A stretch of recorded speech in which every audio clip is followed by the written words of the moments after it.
Today I'm pleased to announce that the Justice Department and our law enforcement partners have reached an historic $3 billion resolution with the pharmaceutical manufacturer GlaxoSmithKline. GlaxoSmithKline is a 10-year-old science-led global healthcare company which has its main headquarters situated in London, and it has many offices located around the world. GlaxoSmithKline was formed due to a merger of Glaxo Wellcome plc and SmithKline Beecham plc in the year 2000. Both of these companies were formed by multiple mergers and acquisitions during the mid and late 1800s and 1900s. GSK is an employer of 97,000 people worldwide, with just less than 13,000 people working in research and development. They sell their products in over 17 countries. However, their biggest market is the US market, which accounts for 45% of their total revenue. GSK's mission is to improve the quality of human life by enabling people to do more, feel better, and live longer. GlaxoSmithKline has agreed to pay $3 billion for off-label marketing of a number of different drugs. Advair combined two asthma drugs into one inhaler and is warranted for the treatment of patients with severe asthma, which can't be controlled sufficiently by cheaper and easier methods. Who wants to be a millionaire? Senior executives promised sales representatives big bonuses to push the new product, and prosecutors said the sales force had help. Doctors for years were paid kickbacks to overprescribe GlaxoSmithKline drugs.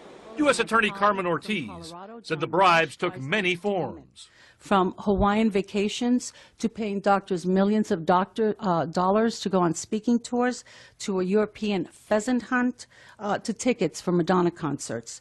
The more you sell, the more you make. There are people in this room who are going to make an ungodly sum of money selling Advair. The US government alleged that from 2001 through at least 2010, GSK were using illegal marketing strategies to endorse Advair.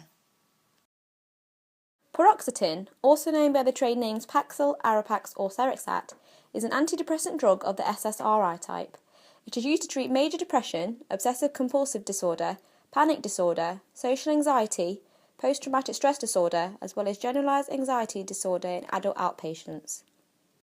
It is all about the profits. Even when they have negative studies that show that this drug is going to harm kids, they still spin that study as remarkably effective and safe for children. Serexat was only licensed for adults, but doctors can prescribe any medicine if they think it will help their patient. It's called off-label prescribing. The next step in GSK's marketing plan was to get the study published. Doctors rely on medical journals to give them advice they can trust. The first journal GSK tried rejected the article, so they tried another. We rank, and this is a worldwide ranking, we rank #1 in child mental health and #2 in pediatrics. About as influential as GSK could hope for. But would the journal's reviewers spot the flaws in this study? Normally their deliberations are confidential, but we've seen what they thought of Study 329. Overall, results do not clearly indicate efficacy. Authors need to clearly note this. Another points out, the relatively high rate of serious adverse effects was not addressed in the discussion. And fundamentally poses the question, given the high placebo response rate, are these drugs an acceptable first-line therapy for depressed teenagers?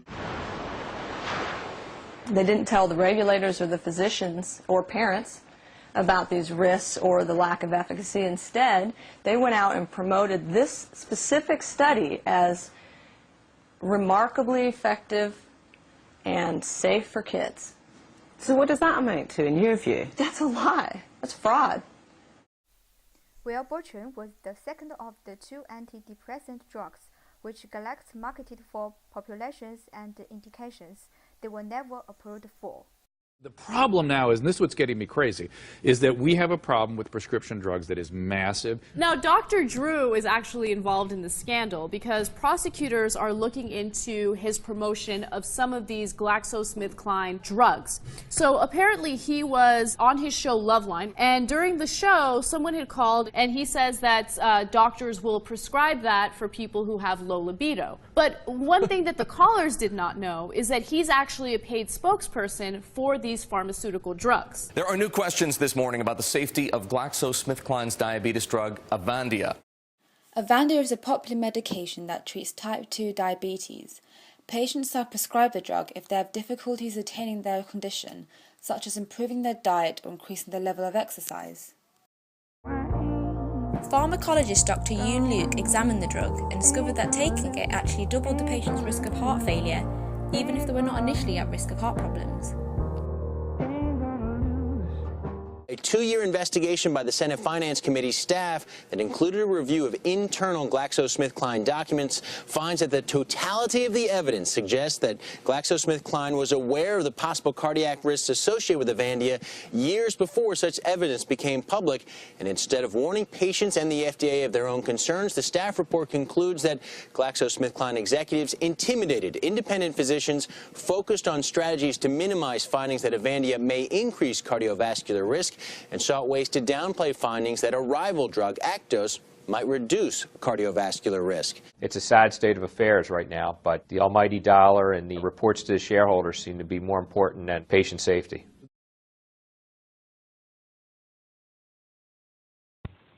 Otherwise unchecked, the government is reliant on whistleblowers coming forward to report wrongdoing. Firms or governments should introduce a financial incentive scheme for whistleblowers to come forward whilst the problem is small and fixable. A good solution would be to install anomalous hotlines. Corporate culture lies at the heart of every organisation and can indirectly influence the employees' behaviours and attitudes. Therefore, it is vital for senior management to create and promote a strong culture which is built upon the principles of ethics and morals. GSK could introduce seminars on the company's code of ethics, regular departmental trips, and even at the stage of interviewing potential employees, there should be a heavier focus on integrity. All of these would help develop a positive environment in the company. Experts also argue that charging firms with settlement fines have been ineffective at reducing the practice of off-label marketing because the fines and associated legal costs in comparison to the profits made by companies convicted of the crime is next to nothing. Moreover, while share prices inevitably drop after scandals like this, they don't take long to get back up to where they were before. Therefore, fines should be made higher. Let me be clear. We will not tolerate healthcare fraud.